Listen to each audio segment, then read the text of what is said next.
পূৰ্বতে বিভিন্ন ধৰণে আমি শংকা প্ৰকাশ কৰা ধৰণে যে এটা সময়ত বাংলাদেশী মূলৰ লোক আহি অসমৰ মুখ্যমন্ত্ৰী হ'ব, তেনেকুৱা ধৰণৰ এটা শংকা মানুহৰ মাজত আছিল। আৰু এতিয়া অতি শেহতীয়াকৈ কোনোবা নাম নথকা এটা সংগঠন ABMCৰ এগৰাকী নেতাই অসমীয়া ভাষাটোক নিষেধ কৰি দিয়া এটা ভাবুকি দিছে।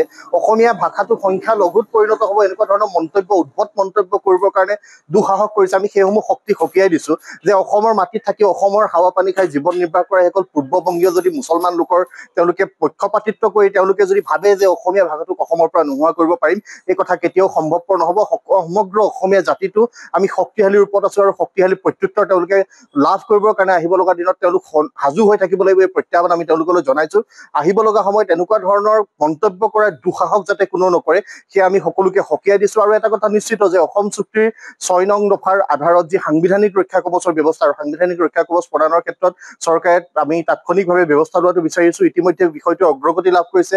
এই ৬ নং দফাৰ যি বিপ্লৱ কুমাৰ শৰ্মা আয়োগৰ প্ৰতিবেদনত অসমৰ ৰাজ্য ভাষা স্থায়ীভাৱে অসমীয়া হোৱাকৈ ভাৰতবৰ্ষৰ সংবিধান সংশোধনৰ এটা প্ৰস্তাৱ দিয়া আছে। গোটেই বিষয়টো যিহেতু ডাবুল ইঞ্জিনৰ চৰকাৰৰ কথা তেওঁলোকে কৈ থাকে, বিজেপি নেতৃত্বাধীন চৰকাৰ আছে কেন্দ্ৰ আৰু ৰাজ্যত উভয়, তেওঁলোকে গোটেই বিষয়টো গুৰুত্ব সহকাৰে আগবঢ়াই লৈ গৈ অসমৰ ভূমিত যাতে অসমীয়া ভাষাটো সদায় সপ্ৰভ হৈ থাকে, সদায় সপ্ৰতিভ হৈ জাতিটোৱে সদায় যাতে অসমীয়া ভাষাটোক অগৌৰৱে লৈ জীয়াই থাকিব পাৰে, তেনেকুৱা এটা পৰিৱেশ ৰচনা কৰিব লাগিব। এই গোটেই বিষয়সমূহক লৈ এনেকুৱা ধৰণৰ তৰল মন্তব্য, এনেকুৱা ধৰণৰ কটু মন্তব্যই অসমীয়া জাতিসত্তাটোক অপমান কৰাৰ দুঃসাহস যাতে আহিব লগা সময়ত কোনেও কৰিব নোৱাৰে, তেনেকুৱা এটা পৰিৱেশ আমি সকলোৱে মিলি ৰচনা কৰিব লাগিব। আমাৰ ছাত্ৰ সন্থাৰ স্পষ্ট কথা, এনেকুৱা ধৰণৰ মন্তব্য কৰা লোকক আহিব লগা সময়ত প্ৰত্যুত্তৰ দিয়া হ'ব।